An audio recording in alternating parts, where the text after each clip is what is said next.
So before I begin, I'd like to thank Jane and Jojo for the free copy of the passport. So to begin, I'm supposed to talk with you about Ignatian indifference and generosity. I will say something about them, definitely, but I'd like to get to the heart of the matter. Di ba si San Ignacio mahilig to go to the heart of the matter? So we'll start, of course, with the basic things, and then we'll go to the other thing. So first, I'd like to start with indifference. These are not my thoughts, but I found this helpful, so I'd like to share them with you. Oops, okay. What happened? Anyway, so let's start with the first one. It says there, indifference is an internal freedom. So again, to remember, right, the freedom is to be unattached, to be able to pursue what we believe is best for us. So therefore, indifference is an internal freedom, and that freedom, hopefully, is that freedom or an attachment so that we can grow in friendship with God. And it's not enough to just be friends with God, right? We'd like to share in His redemptive work. So it's about being able to let go of what doesn't help me love God or others while clinging or abiding in the things that help me love God and my neighbor. And when you hear the word indifference, it sounds like, di ba, nag-chill ka lang, cool ka, parang you don't really care. But this is Ignatian indifference. That's why it says there, we cannot fully love God and others unless we love and love deeply. So that's the difference of Ignatian indifference. And therefore, that's why wealth, health, long life, status, any gift from the Lord, name it, it's a potential obstacle if we cling to it, right? Because when we cling to it, we think it's more important than God. When actually, God must be the ultimate value, the ultimate good. So why do we call it a good? Why do we call it a value? Actually, we call it a good or value because we need it. That's why it's valuable. We need it. It's good because we need it. And that's why indifference is the ability to zero in on what is the ultimate value, and then, if needed, let go of the things. They can be gifts. They're actually gifts. All things created by God, including family, actually. Including family.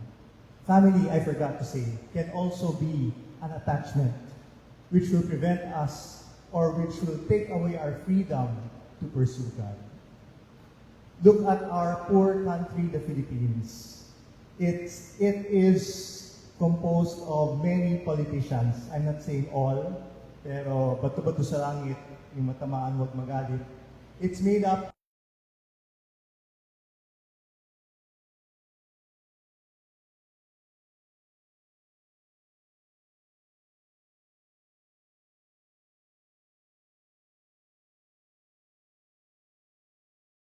because they are so attached to their families. Families first. Families above God. And therefore, their whole lives are dedicated to family, even beyond God and God's ways, God's laws. So, our country is a testament to the lack of indifference of our politicians. So, where does this freedom come from? Freedom to follow God, to love our neighbor, comes from knowing that God loves me. That's it. Di ba? What did St. Ignatius say? Give me only your love and your grace. That's enough for me. That's what St. Ignatius said. And tayo sana, if we are also going to follow the example of Ignatius, then we will cling to that love. For us, God's love, God's friendship is the greatest value. That's why kami noon, mga seminarista noon, when we're not doing well in our studies, we get discouraged. We tell each other, sige lang, mahal pa rin ako ni Lord. So, it's like a kind of consolation that even if I don't do well in my studies, the most important thing, where I get my worth, where I get my value, is that God loves me. So, to be able to be indifferent, it is to be able to trust in God's love. And because we trust in God's love, we live according to that scriptural passage about the vine and the branches. That no matter what happens, we should always abide in the Lord. We can lose everything, including family, as long as we don't lose the Lord. But I'd like to assure you that God is not like that. He's not saying, I'm testing you, huh? You choose me. Who are you going to choose? Me or your family? You think God is like that? Our God would be like that? He's not like that. He wants us to have a fulfilled life. And to have a fulfilled life includes family. Family. So, what does it mean? It means that if we choose God, we will do everything in our power to see to it that our family is traveling or moving towards the devil. Amen? My friends, you have failed the test. You have already failed the test. You know why I did that? Because in all my talks, I'm already very familiar with people whose eyes are open. But I have noticed na tumutulo na yung laway kahit bukas yung mata. So sometimes I have to test, are they really awake? Are they really with me? Are they really following me? And that's why I ask stupid questions like that. And when you answer that way, that does not mean you're stupid. It just means you're not in touch with me. So, I just test. But what am I going to do about it? Nothing. Hindi naman namiminit si Lord, di ba? The Lord cannot force me. I cannot force you. I'm just here to do my job. Amen? Okay. So, it's like that.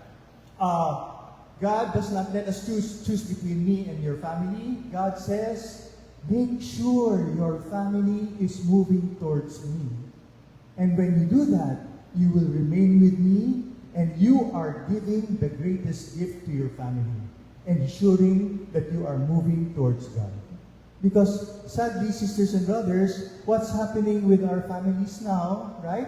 To preserve the peace, even if the family member is doing evil, the person who knows better will say, Lord, sorry Lord, I love that person, ayaw ko mag-away kami. So I will just let him or her do whatever she's doing, even if she's moving away from you, just to preserve family peace. That is peace at all costs. And what happens? The evil continues. I'm not saying you fight that person, but do everything in a charitable way to bring that person's trajectory towards God. That is the best gift, or that is the best way of loving our loved ones. Okay? So knowing that God loves us, because why do we sin? We don't trust God's love. Especially when He does not do things according to our agenda, our will, our plans. Diba? It's easy to say, yes, Lord, I will do your will, when it's according to my will. But actually, it's really, here I am, Lord, you do my will. Sad to say. And how will we know? You shall know them by their fruits. Next. So, resting in God's great love, God's love as the anchor. So, if I rest in God's love, I trust in God's love no matter what, I have worth apart from any of the things or people who are present or absent in my life. So whether or not these things or these people are present or absent in my life, it does not matter. Of course, I care for them. But if I have to lose them because they are obstacles to my love for God, then so be it. Again, I said we do everything in our power to bring family members towards the Lord. If they do not want, we did our best. That's all we can do. God cannot force me. How can I force you? The only person we can really change is ourselves. That's all. So trusting in God's love. Second, when God's love is at the core of my identity, I have the capacity to love no matter where life takes me. What does that mean? My worth, my dignity comes not from myself, not even myself. Remember, we're just made from dust. To dust you will return. What gives us dignity? God's love. God's consideration of us. His love that we know is sincere because it is a love that does not expect anything in return. Okay? So, God's love should be the core of my identity, meaning I'm always with God. I always abiding with God. Because without God, I am nothing. Many times, nagtatampo tayo sa Lord. Di ba, Lord, ba't hindi mo binigay sa akin? Ayoko na sa'yo. And what do we think? God without us? What is God without us? Still God. But what are we without God? We are nothing. Nothing. So, whose loss is it? It's not God's loss. With or without us, God is God. He didn't even have to create us. Why did He create us? But kaya? He's already complete. He's already whole. He lives in community with the Father, Son, Holy Spirit. They're all together in perfect love forever. They don't need anything else. Why did they even create us? Kaya huwag tayo magswerte, parang sino tayo sa harap ng Diyos. But God wants to be my friend. And just because God wants to be your friend, that means equal na tayo kay God. That's a greater gift. He is God and we are only us, and yet He still wants to be our friend. So therefore, dear friends, God's love and friendship are the foundation of indifference.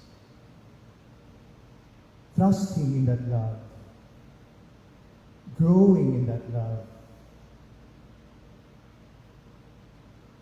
secured in that love is already enough. I can lose everything.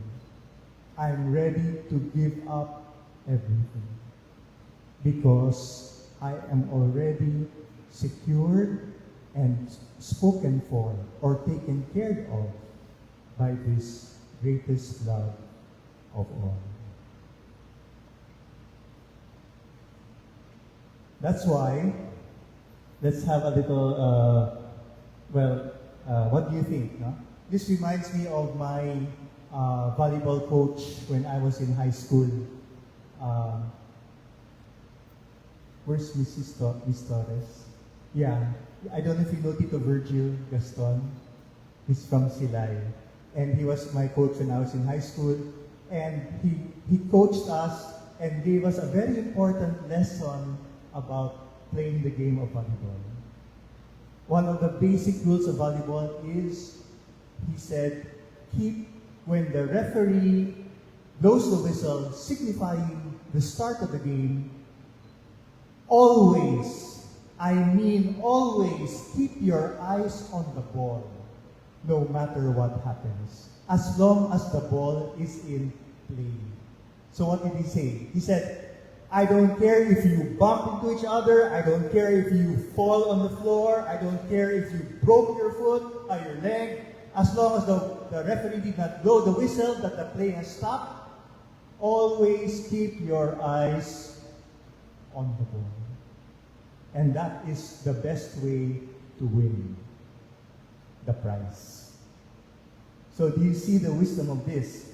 We apply this in our lives. That's why indifference can be gained if our eyes are focused always on God. Keep our eyes always focused on us, on God. Anything can happen. Anything can happen. Let it happen. But my eyes, when I'm still playing the game of life, are still on the Lord. Good, bad, happy, sad, I don't care. I still keep my eyes on the Lord. And I will only take my eyes away from the Lord when the game of life is over. By that time, hopefully, I will be in His presence. So it's the same. The game of volleyball, the lesson there, we can also apply to the game of life. How can we be indifferent? Keep our eyes always on Jesus. Kasi di ba, when things don't go well, when there's a problem, there's a crisis, the first thing to go is keeping our eyes on Jesus. But this is the challenge. And that's one of the ways we can have indifference. I can lose anything. I can lose everything as long as I don't lose my Lord. Let's go now to generosity. Generosity. There are two Ignatian values that I'd like to take up for generosity. The first one, of course, is what Ignatian, we already know, we're familiar with. It says, love is shown in deeds, right? So words are empty, thoughts are locked in our mental processes, but the only way to show true love is through deeds. That's why love is not merely feelings or good intentions towards another, but really what do we do? What are our actions to demonstrate authentic love? So in the light of God's deeds of love for us, how can we show love as a natural response? In other words, sana hindi tayo mga ingrato. Okay? First, it acknowledges, it identifies, it accepts that everything is gift. And because everything is gift, Lord, you have been just giving. I'd like to give back. But what can we give to the Lord, which is not already His? Right? So we can express it in how we love our neighbor. There. Although God is already perfect and lacks nothing, He still wants us to love. So we express our love to God. Of course, we have the Mass, all those things of devotion. But the most important is by loving one another, loving our neighbor. And already, I think, mentioned earlier, whatsoever you do to the least of your sisters or brothers, that you do unto me. None other than Jesus Himself said that. So, first value, to be able to practice generosity, love is shown in deeds. Second, Ignatian value needed for generosity is the magis. And what is the magis? The better choice, the more effective enterprise, meeting the greater need. The greater good. What is the more loving choice? So sometimes we can give our best and the endeavor, the enterprise can fail. But still, the spirit of magis is there because we gave our all. We gave our best in the name of loving God. We gave our best in the name of loving our neighbor. But also, God wants us to love ourselves. That's why, while not burning ourselves out, finding the best option of what we could be doing now. That's why there's a saying, di ba, sisters and brothers, not work hard. It's not enough to work hard. We have to work smart. Work smart. Do you remember the story of the two lumberjacks? The first one who would take breaks, the other one would just keep on chopping away. But in the end, the guy who was taking breaks was chopping more logs than the guy who was not taking a break. And the guy who was not taking a break got exasperated. He said, "What's your secret?" And the guy who was taking a break, "Well, when I'm taking a break, I'm sharpening my axe." So, nagiging purol rin tayo. So, it's important that we take care of ourselves also. Watch out, take care of ourselves, our health, that we do not burn out. Actually, I had a burnout. That's why I became a priest. I had a burnout in medicine. But I passed the board exams. But my burnout was in residency. That's why I didn't finish my residency. Until now. Wala na pag-asa. So, Magis, I will say, is prudently and charitably putting all of yourself to the work you're already doing. So, again, as I said, giving ourselves prudently and giving ourselves joyfully. Di ba? Kasi meron dyan na magaling nga. Pero parati nakasimangot. Para may utang na loob pa yung tumatanggap ng tulong nila. Or making it appear, I'm doing this for you, ha? I'm doing this for you. You owe me.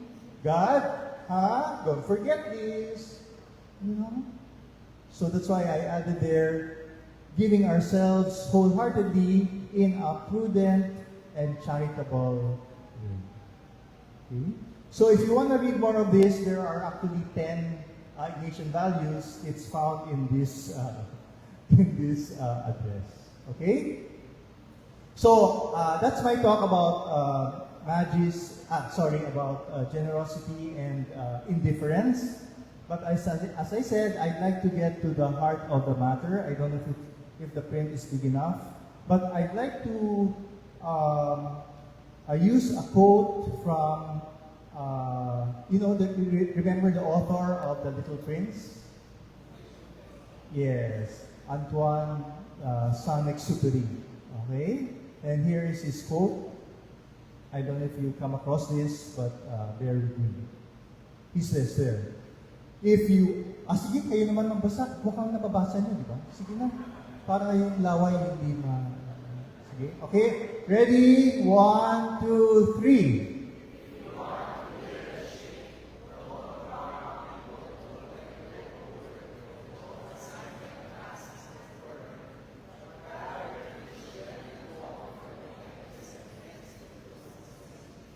Do you see the wisdom there? I saw this in my days when I was nanliligaw pa ako. Na hindi ako pare when I was still in med school, when I was, before I entered the seminary. I saw the wisdom of this, di ba? Pag may hinahabol ka, you love someone, you don't wait for instructions. You have the initiative. Anong gusto niya? What will make her happy? Anong favorite chocolates niya? Anong favorite movie niya? Mga ganun ba? Anong favorite songs niya? So it's the same. This is trying to say, we don't wait for instructions when our heart is into something. So the practice of indifference and generosity, we don't need to be told what to do if our hearts, our greatest treasure, is already the Lord. It will inspire us, it will move us to find ways and means to express this love. And that's why I think two attitudes that we will need, two things that we will need in our desire to practice indifference, and generosity. There are many, but I just like to use two of them. We are very familiar with them, but I believe if we have a deeper meaning of them, what did St. Ignatius say? Non multa sed multum. Have you heard of that?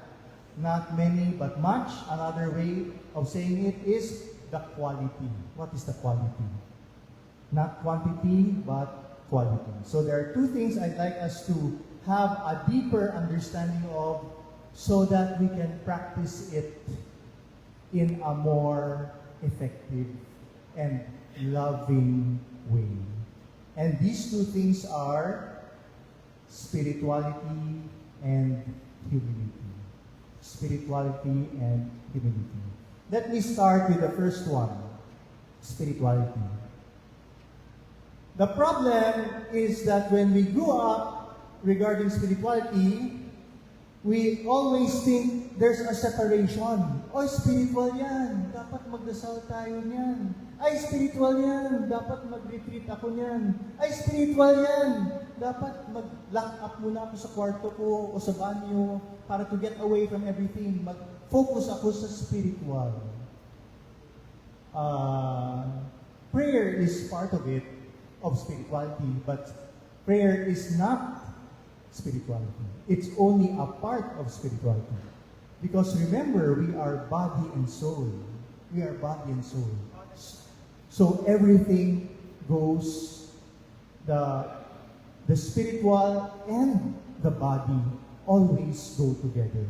What am I trying to say here? It would help siguro if we use a definition. I found this definition from a madre, and I like it very much. An American madre. Her name is Sister Sandra Schneiders. And here is her definition of spirituality. I'd like to share it with you. Everybody, please read. Spirituality.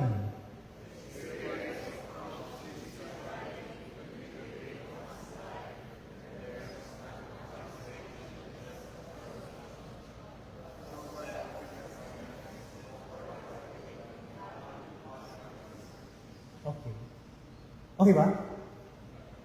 I'd like to dissect it so we can better analyze it and appreciate it. Okay? So here we go. There you go. Actually, for me, the main point of spirituality is the first statement and the last statement. So it is the experience of consciously striving to integrate one's life towards the ultimate value one perceives. So, that means there are only two things we have to do to practice authentic spirituality. Only two things. First is at the bottom. Determine our ultimate value. So, ask yourself, what is the most important value for me? Kasi there are many values. But the point there says, your ultimate, pinaka-importante.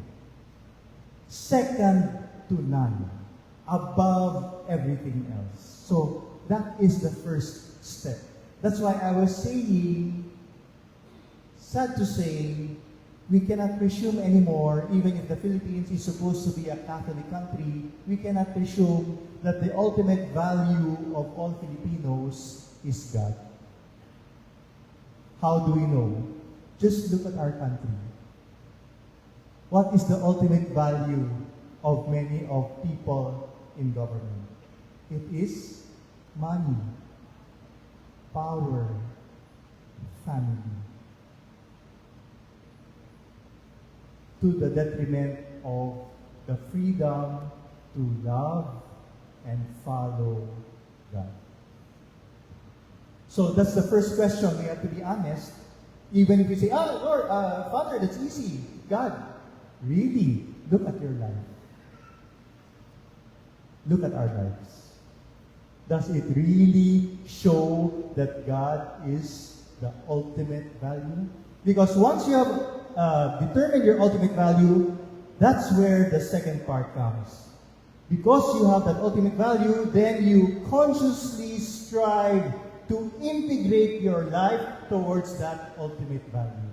So just two things to practice spirituality. One, what is my ultimate value? And second, to live my life according to that ultimate value. Simple lang. Consciously, what does that mean? My actions, my behavior, my life, I make it, it's calculated. It's determined. It's a conscious effort to make my life dependent or according to that ultimate value. Okay? So that's it. That's spirituality. It's not about separating myself. That's why I said prayer is part of it. Yes, prayer, if our ultimate value is God, prayer will help us. We ask Him to help us. Lord, please help me dedicate all my thoughts, actions, and words according to your will. So we need prayer to help us live our lives according to, hopefully, our ultimate value, who is God. But for many people, we will not admit it, diba? The ultimate value is money or power or family, and that's why it becomes a spirituality of money, a spirituality of power, a spirituality of family. Where do we see that most? In government. Sorry, it's just so sad, our poor country. Di ba, yung mga ka-age ko, yung poverty rate noon, hanggang ngayon, parehas. Kung hindi parehas, mas malala pa. Because nothing's happening to our country. I had a very nice conversation with the first year law school students, one class, and we were talking about EDSA. And picking up from their sharing, parang for them, they were saying, Father, EDSA 1986 was not about a victory of the yellow over the red. It was not.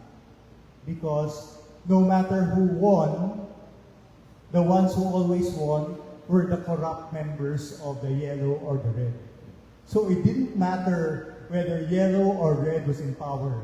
It was the corrupt ones who were raking it in. So if you notice, yes, there was so much corruption with the Reds just before EDSA, but once the Yellows took power, a few months afterwards, the corrupt ones in the Yellow camp were the ones raking it in again. So nothing really happened to our country. And I remember, because I was a first-year college student then, I even bought that, plaka, yung magkaisa, hindi magkaisa, yung handog, yung kay Apo Jim, I bought that. I was so excited. Then just a few months after that, I already started hearing chismis. One of the cabinet members of Cory was committing kurakot already. And when I heard it, parang, talaga? Parang, I don't know. Then later, they would say, the people surrounding Cory are corrupt. So, that sort of thing. So, it didn't matter whether red or yellow was in power. The problem was the corrupt people made the most of it to the detriment of our country.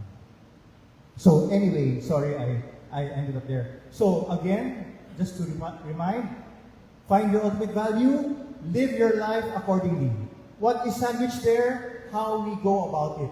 First, it says there, we live our lives accordingly in terms not of isolation and self-absorption. Meaning, we cannot do this journey alone. It's always together. And that's why you're in community now. This following of Jesus is easier when we are in community. And not only that, it's not just being community, it's supporting one another. So that's why we cannot do this conscious striving to integrate one's life towards the ultimate value if we are in isolation and we are engaged in self-absorption. So that's one. We cannot do it alone. We travel together. We have to watch out for each other. And not only for the people who matter to us, but especially the marginalized. When I just came back to Manila last year, balik na naman, seeing the people, the street people, and my initial reaction was, I don't want to see them. Parang I've seen enough. Parang I'm sick and tired of seeing people on the streets. What do you call them? Taong grasa, like that. Yeah.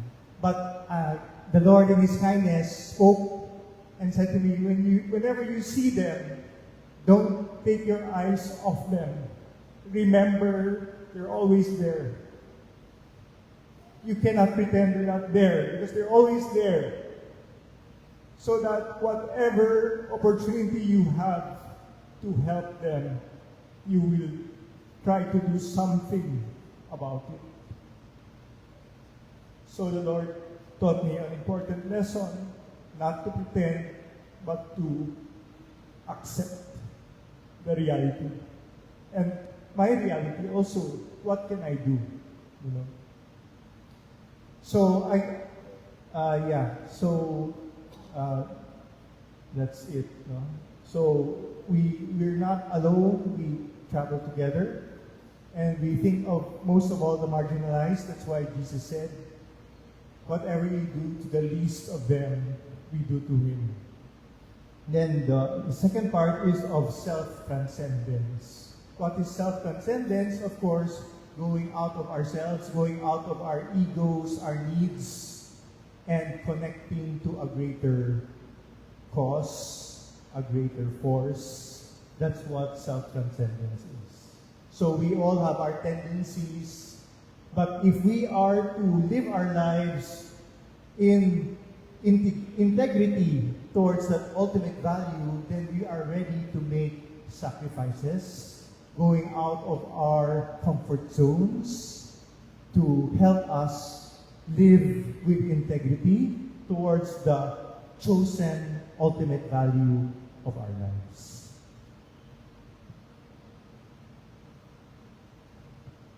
So this is, that's why that's spirituality. And because we have emphasized what is our ultimate value, then we can practice indifference better. We are ready to sacrifice whatever does not help us live our lives towards that ultimate value that we claim to possess. So, if your ultimate value is money or power, you are excused from trying to follow God because you have another path. But again, I think we are, as Christians, this is the ideal ultimate value. That's why, if you remember Henry Lewin, anyway, everybody please read what Henry Lewin said.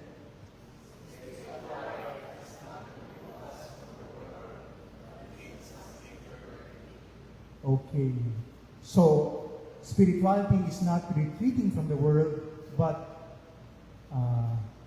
going into the world and bringing our faith into the world, bringing God into the world. That's what spirituality is. In short, spirituality actually is how do we live out our faith? How do we live out our faith? Okay? So, that's spirituality.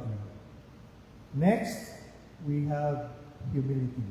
Are you okay? Do you want to take a break? Did I drain you? I'm sorry. Ako kasi I feel drained eh. Sorry. Just kidding. So, let's go now to the second one. An authentic understanding of what humility is. Because again, when we grew up, we had the wrong idea of humility. What is humility? We grew up thinking, pwede tayo magpa-abuso, pwede tayo magpaloko, di ba? Pwede tayo magpa-under, kasi humble ako eh.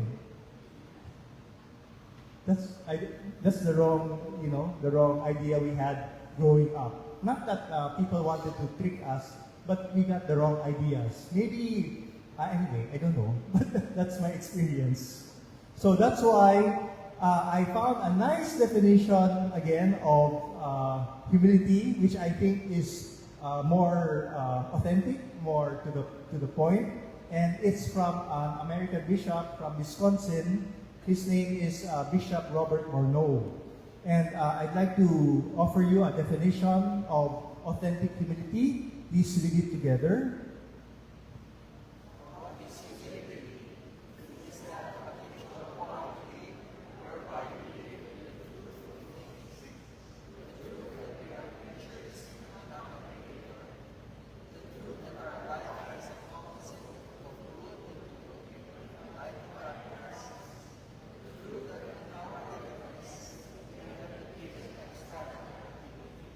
Oh, di ba? Ang ganda. Di ba?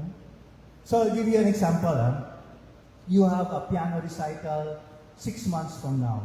And you practice every day. Sige, except Sunday. You practice every day mga 5 hours. Practice, 5 hours. For 6 months. And because of that, thanks be to God, you become very good.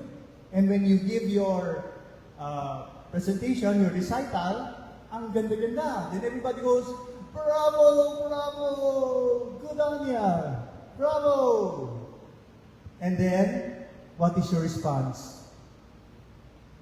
Hindi naman. Nakachamba lang. Is that authentic humility? It's not. That's false humility.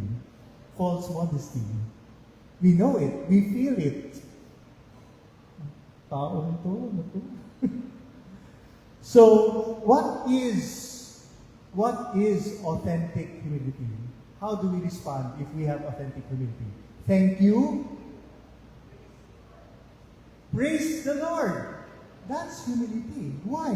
Because admitting the truth that I did not do this by myself, but especially because of the graciousness of my God.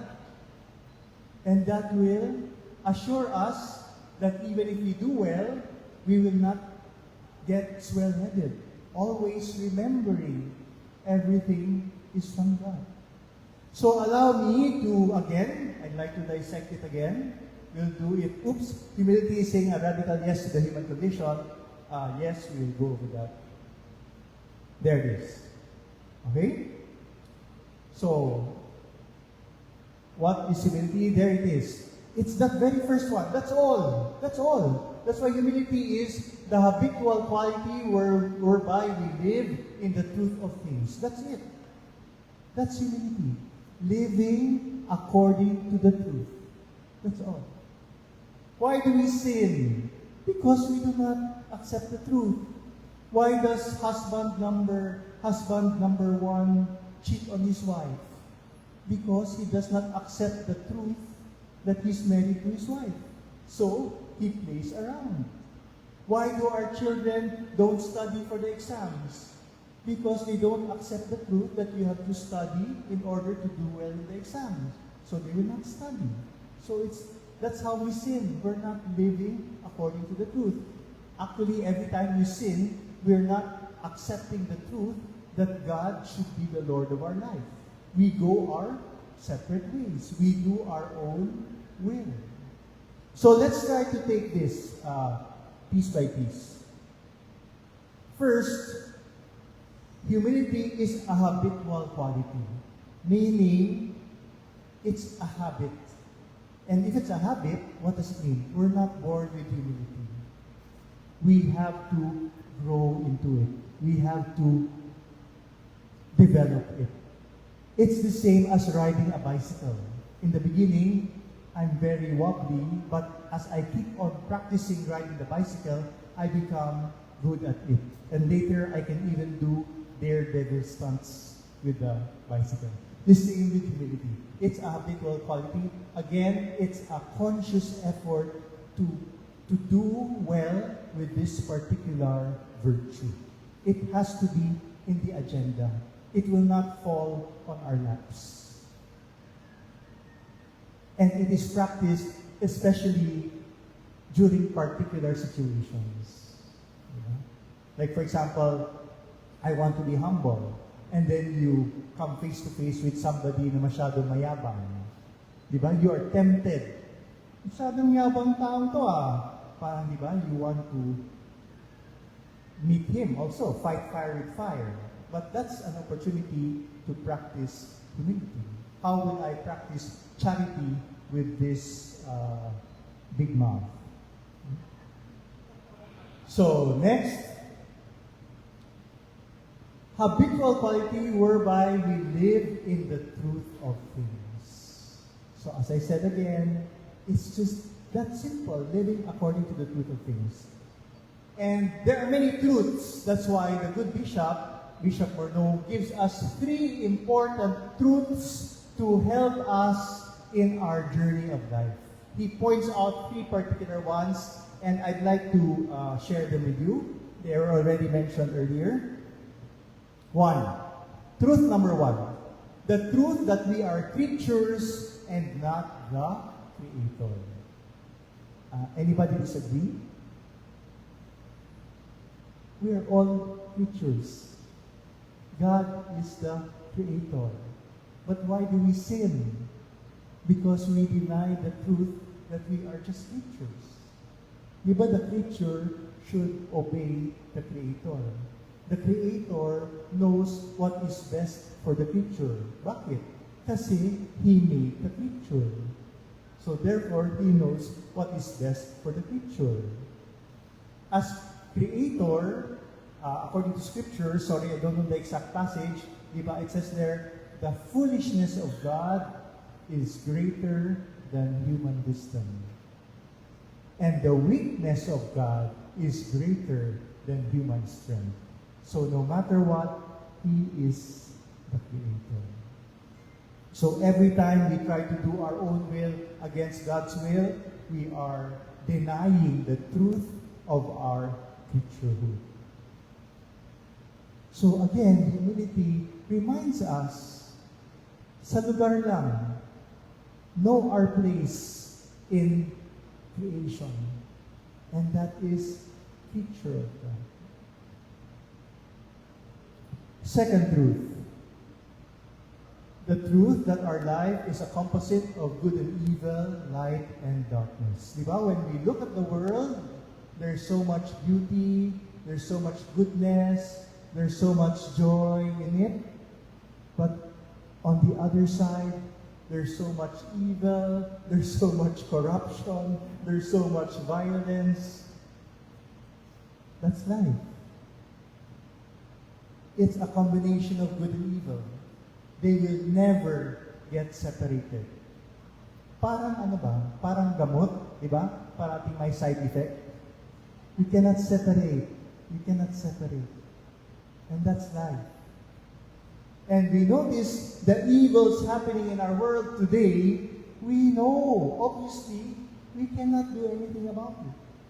It's beyond our human or natural capacity. But guess what?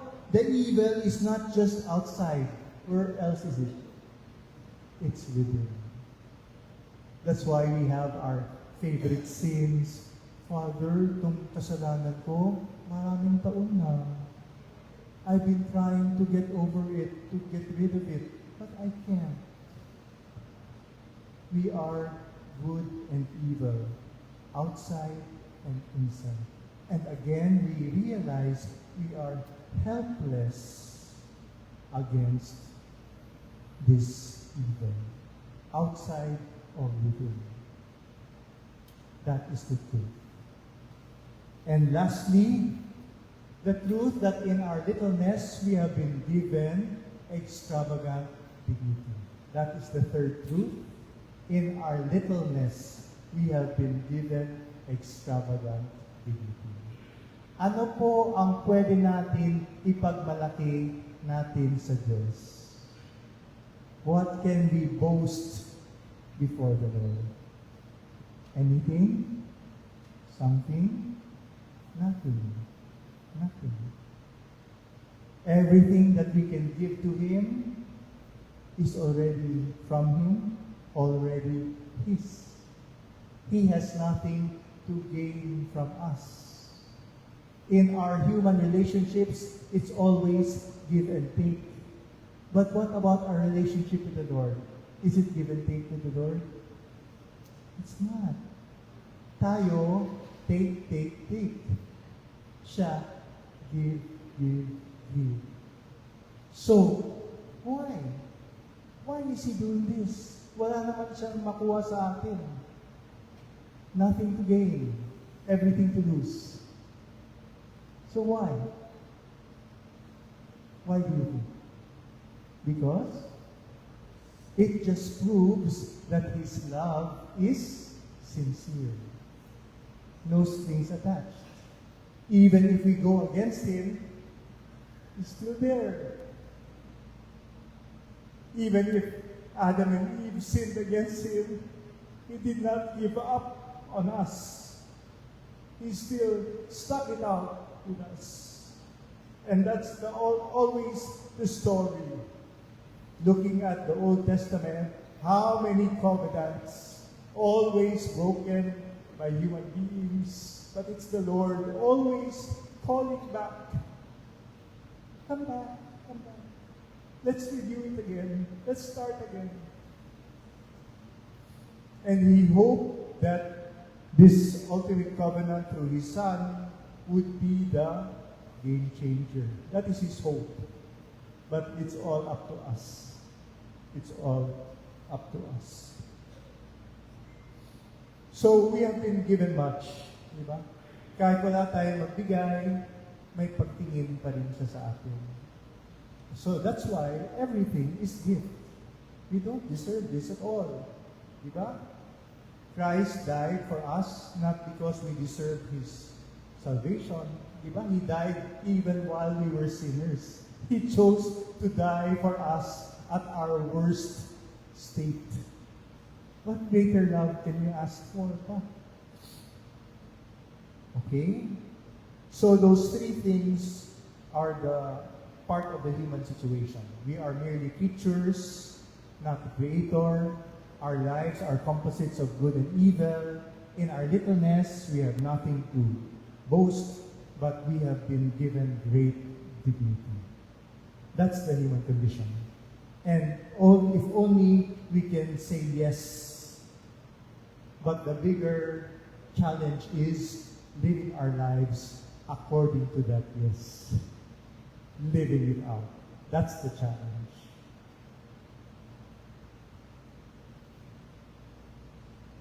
So there. So that's the definition of true humility. So in true humility, we realize that our God has been so generous to us. And sana, we would also like to be generous in responding to Him.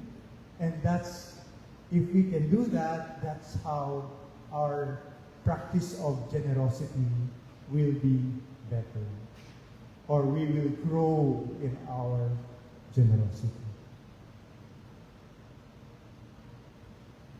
So, that's it.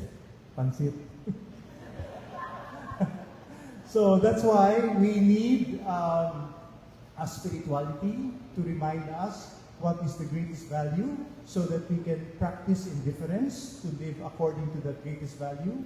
And we need to practice also humility, knowing that we have been so loved, so cherished, that we'd like to respond as much, even if we cannot match it, because you cannot outgive the Lord in generosity, but at least we will try. We will try. That's why humility is essential for an authentic spirituality.